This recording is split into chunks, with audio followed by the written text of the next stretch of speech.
What happens when your biggest idol turns into your coldest critic? For Tyla, the South African breakout star who once praised Rihanna like a goddess, that question isn't theoretical, it's the story of her career. Tyla once looked up to Rihanna as the ultimate example of how far a young woman from a small country could go. But now, the same idol she adored is rumored to be mocking her. The music industry seems to have turned its back, and her rapid rise has started to unravel faster than anyone expected.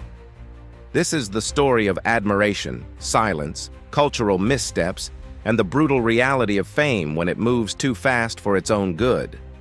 Tyla burst onto the global scene like a spark catching dry grass. Her 2023 hit Water wasn't just a song, it was a cultural moment.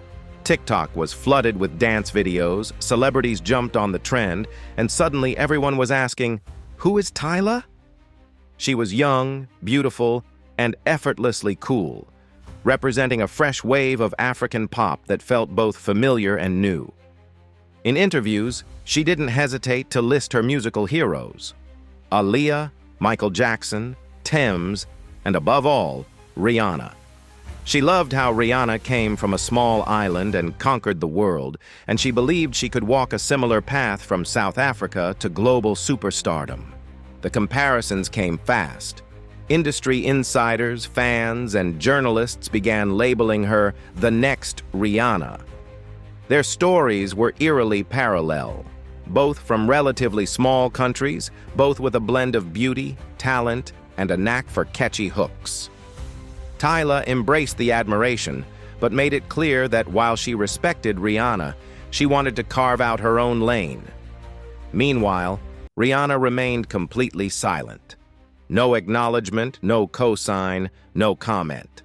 That silence would soon become louder than any words. At first, it didn't matter. Tyla's rise was meteoric. Her name was everywhere, and big industry names were taking notice. Beyoncé didn't just notice her, she celebrated her. When Tyla's album came out, Beyoncé's team sent flowers and a personal note congratulating her. Janet Jackson shared videos of herself joyfully dancing to Water. Ciara said she'd love to collaborate because Tyla's energy was infectious and she wanted to make the world dance with her. It was the kind of support most young artists can only dream of. But Tyla didn't respond publicly to Janet's shout-out. She didn't acknowledge Ciara's offer. She didn't even post a thank you. People noticed. In a world where public gratitude is currency, silence is expensive. Fans began asking why she didn't respond to these legends. Some defended her, saying she was probably overwhelmed. Others saw it as arrogance. And lurking in the background was the one person who hadn't said a single thing about Tyla at all: Rihanna. As these interactions piled up, conversations shifted. It wasn't just, "Tyla is the next Rihanna." It became, "Why hasn't Rihanna said anything?" That question sparked a wave of speculation. Then came the first real crack in her image. An old interview resurfaced, showing Tyla casually describing herself as colored. In South Africa, that term has a very specific meaning tied to a legally recognized ethnic group. But in the United States, the same word carries a painful legacy tied to segregation and systemic oppression. Many in the Black American community were offended. They expected Tyla to clarify or apologize in a thoughtful way. Instead, her response was defensive. She explained that it meant something different in her country, but the tone came off as dismissive. Commentators began pointing out that this wasn't just a cultural misunderstanding. It was a missed opportunity for bridge building. This was the moment where people began to turn. One commentator summed it up bluntly: "It's not a producer problem. It's not a PR problem. It's a Tyla problem." They argued that if she wanted to succeed in America, she needed to understand how sensitive these issues are, especially when representing African identity on a global stage.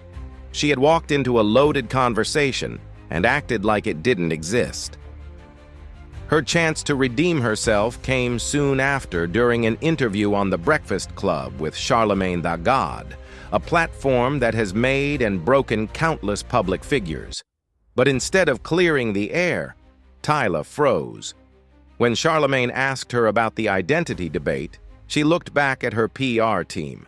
Their advice was clear: don't respond. What followed was an awkward silence that made her look evasive and unprepared. Worse, Charlemagne later revealed that her team had given him a list of no-go topics. Her fallout with Chris Brown's tour, the colored controversy, personal life, injuries, comparisons to other pop stars, and, most tellingly, Rihanna. For Charlemagne, that list crossed a line. He decided to air the full interview, unedited. And once people saw the behind-the-scenes control, it backfired spectacularly. Viewers accused Tyla of being overmanaged and lacking authenticity. The fact that Rihanna's name was on the banned questions list made it worse. It looked like Tyla didn't want to be compared to her anymore, not because she had confidently moved past the comparisons, but because she couldn't handle the shadow. Meanwhile, Rihanna's real-world moves painted a different picture. Tyla had publicly called her a major inspiration multiple times, and even reportedly reached out for a collaboration. Rihanna's team said no.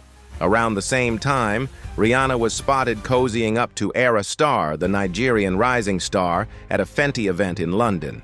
The two laughed, posed for photos, and fans noticed Rihanna invited Era to Cropover Festival in Barbados. They were seen flying together to the event.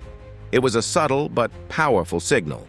Rihanna wasn't ignoring African artists. She was just ignoring Tyla. Industry insiders started whispering that Rihanna wasn't impressed by Tyla's sudden fame. Rihanna had spent years grinding out hit after hit to reach icon status. Tyla blew up off one viral song. Some claimed Rihanna saw her as a fast-track imitation, not a peer. Rihanna never said a word publicly, but her silence and her visible support for Ira Star spoke volumes. Tyla, on the other hand, began insisting in interviews that she didn't want to be compared to Rihanna. "Rihanna is Rihanna. I'm Tyla," she said. "As people get to know me and my music, they'll see me as just Tyla." But fans weren't buying it. They saw a young artist who had invited the comparisons early, then tried to distance herself when it got uncomfortable. If this were just about Rihanna, it might have faded. But Tyla's offstage behavior kept adding fuel to the fire. At the 2024 MTV Music Video Awards, she won Best Afro Beats, a massive milestone. The award was presented by Lil Nas X and Halle Bailey. But what people remembered most was her asking Halle to hold the trophy because it was too heavy. It was awkward, unexpected, and instantly viral. Some found it funny. Others found it disrespectful. "She made Halle Bailey her assistant," one tweet said. Her South African fans defended her, but the incident fed into the growing narrative of arrogance. By this point, the image of Tyla as the humble rising star had faded. Instead, the public conversation focused on her missteps, awkward interviews, and missed opportunities. Then came the commercial blow. Her EP, We Want a Party, dropped and sold only around 40,000 copies. For an artist who had just won a Grammy and was being positioned as a global superstar, those numbers were brutal. Fans started calling her a one-hit wonder. Industry observers began whispering about mismanagement, bad timing, and a team that overprotected her instead of preparing her. And in the shadows, Rihanna's rumored reactions became part of the story. Unverified reports began circulating that Rihanna found Tyla's attempts to mirror her career amusing and even mocked her behind closed doors. Whether true or not, the narrative stuck. Rihanna's supporters amplified it online, turning Tyla into the butt of jokes. Comments poured in, "She wants to be Riri so bad. Tyla could never. Miss Fenty turned her name into a billion-dollar empire. Tyla can't even handle one interview." It was a brutal shift for someone who had started with so much goodwill. Her rise had felt like a fairy tale, but instead of cementing her place, she stumbled on cultural differences, media strategy, and her own silence. The Breakfast Club debacle became a turning point. It wasn't just about her answers. It was about how unprepared she seemed to face tough questions. In an era where audiences expect authenticity and quick responses, that kind of hesitation is deadly. Meanwhile, Era Star's trajectory kept rising. She continued collaborating with major artists, making appearances at fashion events, and winning Rihanna's visible support. The contrast was stark. Two young African stars, one embraced by Rihanna, one seemingly iced out. Fans began debating why. Some argued that Rihanna simply connected more with Era's vibe. Others believed Tyla's team tried to force a comparison that Rihanna found distasteful. Whatever the truth, Rihanna's lack of public acknowledgement left a vacuum that fans filled with speculation. Tyla tried to push back against the narrative. She gave interviews insisting that she wasn't trying to be the next Rihanna. She emphasized her own artistry and background. But by then, the internet had decided. Her identity controversy had alienated some of the Black American audience. Her silence to musical legends had created an image problem.